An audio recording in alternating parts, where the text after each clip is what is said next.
Hello dear students, Gayatri विद्या मंदिर के इस YouTube चैनल पर आप सभी का स्वागत है। प्रिय विद्यार्थियों, मैं अनिल कुमार सोनी, कक्षा 6 विषय गणित अध्याय 5 प्रारंभिक आकारों को समझना प्रश्नावली 5.1 आज आपको सोल्व कराऊंगा। विद्यार्थी देखो, इसका पहला क्वेश्चन इसमें लिखा है रेखाखंड की तुलना केवल देखकर करने से क्या हानि है। हमने आपको पहले बताया था कि रेखाखंड की तुलना हम रूलर से भी कर सकते हैं और डिवाइडर से भी कर सकते हैं, यानी माप सकते हैं।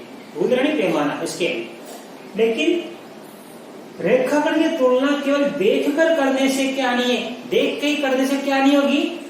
रेखाखंड की तुलना केवल देखकर करने से त्रुटियों यानी गलतियों की संभावना रहती है। केवल देखकर करने से त्रुटियों की संभावना रहती है। क्वेश्चन नंबर 2, रेखाखंड की लंबाई मापने के लिए रूलर की अपेक्षा डिवाइडर का प्रयोग करना क्यों अधिक अच्छा है। यानी स्केल की बजाय डिवाइडर, जो आपको बताया था डिवाइडर कैसा होता है, ध्यान देना। ये प्रकार टाइप को, तो अब देखो ध्यान से, इस डिवाइडर से नाप प्रयोग करना क्यों अधिक अच्छा रहता है। तो रूलर की अपेक्षा डिवाइडर का प्रयोग करना क्यों अधिक अच्छा है। देखो, क्योंकि रूलर की अपेक्षा डिवाइडर से अधिक सही माप करना संभव है। इससे बिल्कुल सही माप आता है। स्केल से तो हमारे देखने में भी गलती हो जाती है कई बार, मापने में ना। इसलिए रूलर की अपेक्षा डिवाइडर का प्रयोग क्यों अधिक अच्छा है, क्योंकि डिवाइडर से अधिक सही माप करना संभव है और रेखाखंड की तुलना के देखकर करने से त्रुटियों की संभावना रहती है। राइट। थर्ड क्वेश्चन, कोई रेखाखंड AB खींचिए, A और B के बीच बिंदु C लीजिए, AB BC AC की लंबाई मापिए, क्या AB बराबर AC प्लस BC, यानी AC और BC दोनों का जोड़ AB के बराबर होगा, इसकी हमें जांच करनी है। कोई रेखाखंड AB खींचिए, देखो हमने यहां से लेके AB रेखाखंड खींच दिया। A व B के बीच बिंदु C लीजिए, A व B के बीच हमने बिंदु C ले लिया। राइट। अब AB BC AC की लंबाई माप दिए, तो देखो AB हमने कितनी ली, यहाँ पे 8 सेमी। फिर AC हमने कितनी ली, यहाँ से ये 3 सेमी। तो ये AB 8 सेमी है और यहां से लेके AC 3 सेमी है। तो 8 में से हम 3 घटाएंगे तो पीछे कितना बच जाएगा, ये 5। तो देखो AB का मान 5 सेमी है। ध्यान देना, यहाँ पे AB का मान 8 सेमी है, AC का मान 3 सेमी है, तो BC का मान कितना बच जाएगा, 8 माइनस 3 5 सेमी। इस 8 में से हम 3 कम कर देंगे, देखो तो कितना बच जाएगा, 5 सेमी। इसलिए तो देखो यहां से लेके ये कितनी होगी, 3 सेमी, और यहां से लेके कितनी होगी, 5 सेमी, और ये पूरी कितनी थी हमारे पास में, 8 सेमी। इसका मतलब ये हुआ कि AB का मान AC और BC के जोड़ के बराबर हुआ। AB का मान AC और BC के जोड़ के बराबर हुआ। राइट। क्वेश्चन नंबर 4, एक रेखा पर बिंदु A, B और C इस प्रकार है कि AB 5 सेमी, BC 3 सेमी और AC 8 सेमी है, तो कौन सा बिंदु अन्य दो बिंदु के बीच में स्थित होगा। मतलब बीच वाले बिंदु का पता करना है, बीच में कौन सा बिंदु होगा, A होगा, B होगा या C होगा। देखो इसमें क्या लिखा है, सबसे बड़ी भुजा, यहाँ सबसे बड़ी माप कितनी है, AC बराबर 8 सेमी। तो यहाँ पे ये AC हमने कितनी लिखी, 8 सेमी लिखी। ठीक है। और यहाँ पे ये AB हमने 5 सेमी ली।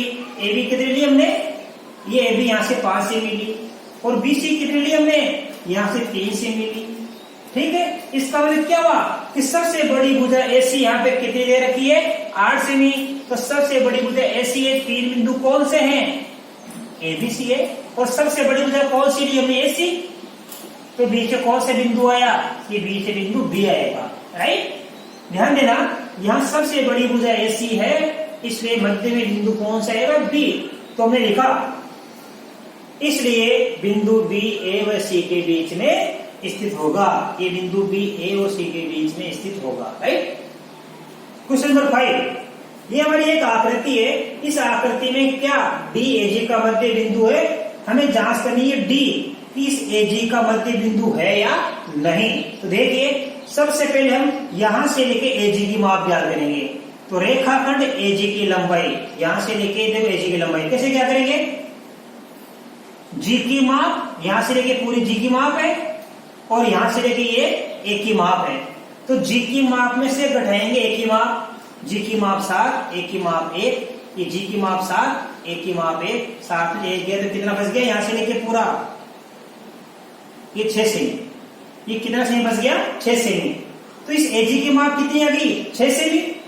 अब क्या करेंगे इस एडी की माप, रेखाखंड एडी की माप, तो डी की माप में से ए की माप बढ़ाएंगे, डी की माप माइनस ए की माप। डी की माप कितनी है? 4 और ए की माप कितनी है? 1, तो 4 माइनस 1 कितना बच जाएगा? 3 सेमी। अब हम क्या करेंगे, यहां से लेके देखो इस डी जी की माप, तो रेखाखंड डी जी की माप कैसे करेंगे? जी की माप में से घटाएंगे डी की माप, और जी की माप कितनी है? यहां से लेके पूरी देखो हमारे पास में 7, और डी की माप कितनी यहां से लेके देखो हमारे पास में 4, तो ये 7 में से कितना घटाएंगे? 4, 7 माइनस 4 कितना बच जाएगा? 3 सेमी। ठीक है, तो यहां से लेके इस एडी की माप, इस एडी की माप भी 4 सेमी आ गई, 3 सेमी आ गई। ये एडी की माप कितनी आ गई हमारे पास? ये 3 सेमी आ गई, और ये डीजी की माप भी कितनी प्राप्त होगी हमको? 3 सेमी प्राप्त होगी। ठीक है, अब हम देखो ध्यान से लिखेंगे इस एडी की माप और डीजी की माप, यानी इन दोनों को जोड़ेंगे तो एडी की माप प्लस डीजी की माप बराबर क्या हो जाएगी? एजी की माप। यानी ये टुकड़ा और ये टुकड़ा जोड़ेंगे तो पूरा क्या बन जाएगा? एजी। देखो एडी की माप कितनी है? 3 सेमी, डीजी की माप 3 सेमी, 3 और 3 कितना बन गया? 6 सेमी, और एजी की माप हमारे पास में कितनी दे रखी है? ये 6 सेमी दे रखी है। एजी की माप कितनी है? 6 सेमी। तो इन दोनों टुकड़ा जोड़, एडी की माप कितनी है? 3, और डीजी की माप कितनी है? 3, और 3 को जोड़ेंगे 6 सेमी। इसका मतलब क्या हुआ कि ये डी इस एजी का मध्य बिंदु है। तो बच्चों आपको अच्छी तरह ये समझ में आया सवाल। अब इसके बाद में आपको सवाल नंबर 6 और 7 सोल्व कराऊंगा। बच्चों देखो क्वेश्चन नंबर 6, बी रेखाखंड एसी का मध्य बिंदु है, यानी बीच का बिंदु। सी रेखाखंड बीडी का मध्य बिंदु है, यानी सी बीडी का बीच का बिंदु है। जहां ए बी सी और डी एक ही रेखा पर स्थित है, बताइए कि ए बी बराबर सी डी क्यों है। तो यहां से करेंगे ए बी सी डी, हम एक रेखा पर बिंदु लेंगे। देखो ध्यान से अच्छे से, 1 2 3 4, ये बिंदु ए बी सी डी ले लिया अपने। अब हमारे सामने क्या लिखा है कि बी एसी का मध्य बिंदु है, तो लिखेंगे चूंकि बी एसी का मध्य बिंदु है। तो देखो बी किसका मध्य बिंदु है? एसी का।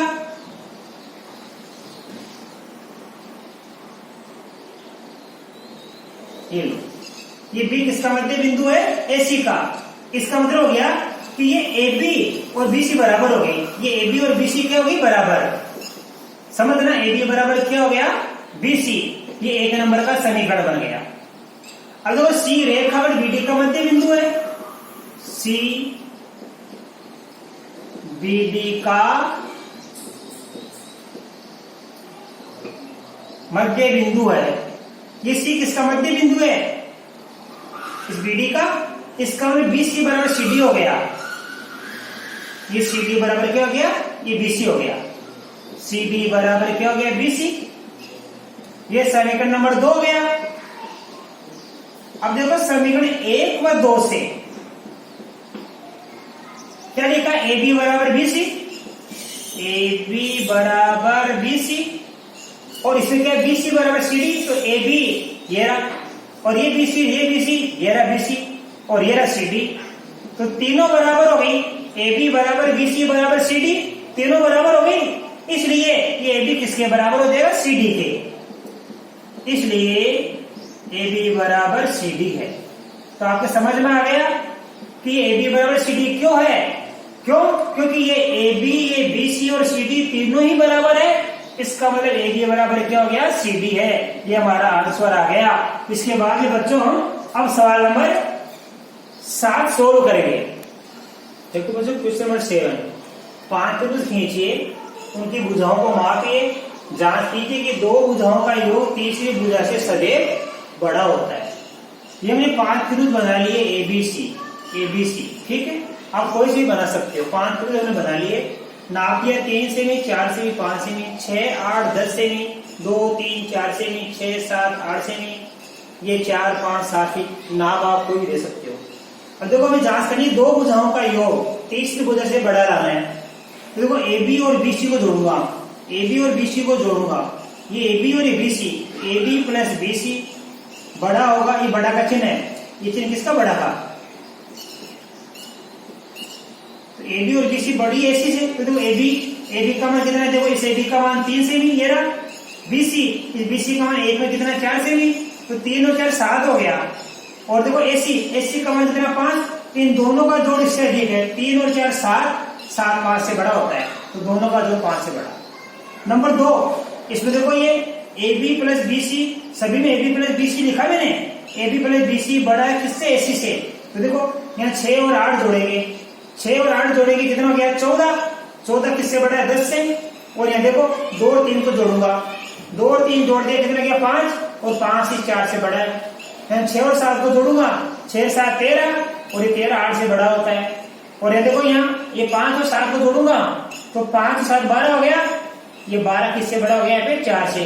तो देखो AB और BC को जोड़ रहा हूँ प्रत्येक सवाल में, AB और BC को जोड़ दिया, तो दोनों का जोड़ किससे बड़ा है? AC से। इससे हम क्या समझे? प्रत्येक स्थिति में त्रिभुज की दो भुजाओं का योग तीसरी भुजा से बड़ा है, तीसरी भुजा से बड़ा है, तीसरी भुजा से बड़ा है। तो आपको अच्छी तरह समझ में आया बच्चों। देखो हमने प्रत्येक सवाल चित्र में दो भुजा AB और BC को जोड़ दिया, तो जब दो भुजाओं को जोड़ रहे हैं तो देखो यहाँ दो भुजाओं को जोड़ रहा हूं, ये 7 5 से बड़ा,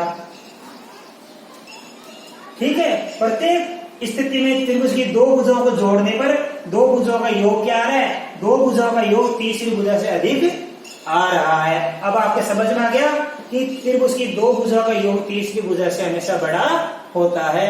धन्यवाद।